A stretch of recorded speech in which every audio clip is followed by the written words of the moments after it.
ملاوٹ ہو گئی ہے انہاں کدھر حضرت نوح علیہ السلام شراب پی کے کپڑے لا کے ننگا ہو جاتا، کدھر لوط علیہ السلام اپنی بیٹیاں نال مباشرت کرتا، کدھر داؤد علیہ السلام جڑے زنا کرتے ہیں، کدھر ہارون علیہ السلام خود بچڑا بنا، وہ ہن کتاباں خدا دیاں نہیں رہیاں،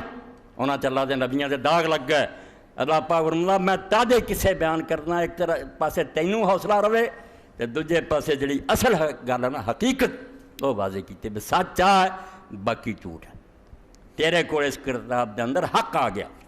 وَمَوْعِظَةٌ وَذِكْرَىٰ لِلْمُؤْمِنِينَ۔ تے انہاں قصیاں دے دو فائدے ہیں، موعظہ نصیحت، موعظہ کی ہے برائی تو ہٹانا، دو ہی شے، یا برائی کرنا چاہتا آدمی یا نیکی، اللہ نے انہاں دونوں دا بیان کرتا۔ اس تو قرآن پاک دا میں نا یار عالم کی ترجمہ کرے، کچھ بھی نہیں بیان کرتا، یہ ایک سطر تے علم دے دفتر ہے۔ موعظہ ایک تے جنیاں برائیاں تو قدم اٹھانا، ایک کسے تینوں روک دیں دے، نصیحت کر دے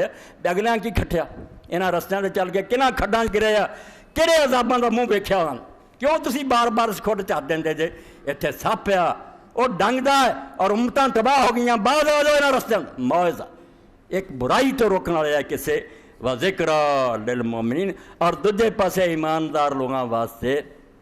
ذکرہ نیکی واسطے یاد دہانی کہ چنگے کم کرو۔ اللہ اکبر، دعا لفظاں سارا دین آ گیا کہ برائی تو ایک کسے روک دے، کیا نقصان ہوئے انہاں چیزاں دے، جنہاں نشے کھادے، زنا کیتے، بے پردیاں کیتیاں، انہاں قوماں دا حشرا ہویا۔ تے دوجے پاسے ذکرہ بہت اعلان ہے، واضح یاد دہانیاں کہ جڑے اللہ دے رستے تے چلے اور خدا دے حکماں تے نیک کم کیتے، انہوں نے زندگی